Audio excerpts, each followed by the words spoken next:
joining us today. Today we are commemorating, as Sonora spoke about, 22 black trans women who were murdered this year, right? Those are the reported cases that we know of, and there are many others that are not reported or they are misgendered in death, right? And so one of the reasons why this is important is to honor them, to honor our sisters, to honor our brothers who are no longer here, to honor our gender nonconforming community members who are no longer here. This is why we must continue to make sure that we're honoring them, but also we need to make sure that we're creating spaces where we're honoring our community through investments, right? Don't give me my roses when I'm gone.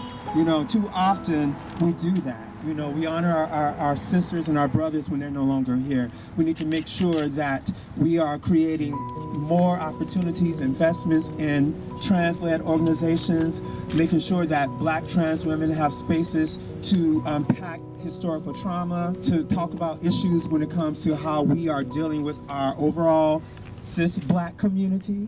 You know, so those spaces need to be created. You know, we need to make sure that we're creating spaces for our undocumented as well. Those of us who have the privilege to still have breath in our bodies to fight another day, we need to make sure that we're creating spaces of change, right? We need to make sure that we're working with our elected officials, our faith-based organizations, you know, to make sure that they are also creating affirming spaces. And I know we do have quite a few elected officials out here. We have Public Advocate Office, Jemani Williams, if you and David, thank you for coming from the governor's office, David Turley.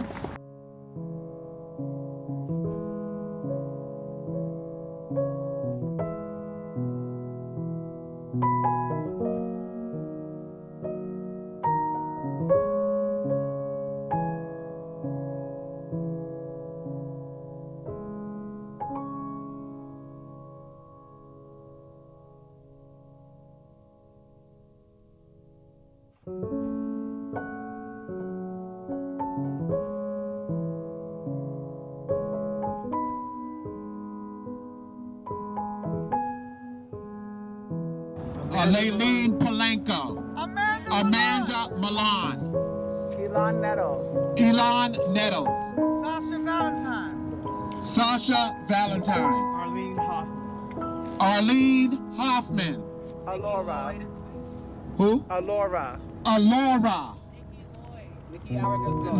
Nikki Aragus Lloyd, Jordan Coffer, Hector Extravaganza, okay. And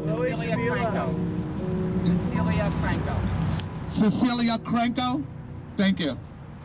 Is there any more? Chloe Jabilo.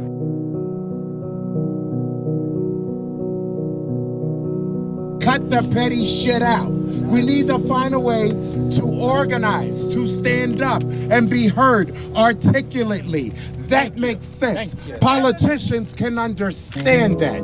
Don't just walk this walk, speak it. Live in your truth. Be the best you can be. But you cannot live in your truth. You can live in anything you want to do, darling. At 54, I am living. It's not about that, but you cannot tell people to live in their truth. And that's all I'm saying. You cannot tell people to live in their truth articulately. You cannot tell people that. That's the respectability politics that we have an issue with. You have the ability to live. That's the problem. It's up to you. That's the problem. I have a real problem with it. Yeah. Because we have a big problem knowing how to act or treat each other. That's the problem. But also come to so do me a favor, spend the rest of this year trying to live. Simply. Learn from life and grow. That's it. Thank you. Y'all gotta be in this room. Hello everyone, I'm here tonight to represent the youth perspective. You know, when you look at these images on these faces, on these pictures, there's a lot of young women, young black trans women who are dying. And I want to speak, a lot of times when we have these events, you know, they don't give us space to speak and talk about our experiences, how we're trying to live. We're not succumbing to respectability politics here. We need to tell our stories in the way we know how. It is not the way that makes these politicians understand our stories.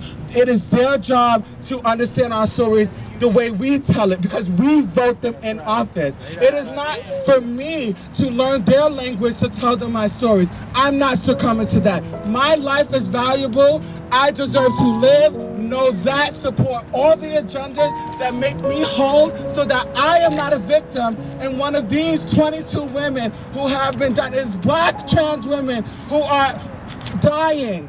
Let's talk about it. Let's speak it. Black trans women. Okay? Black trans women. Yeah. Not one more. Not one more. Not one more. Not one more. Not one more. Not one more.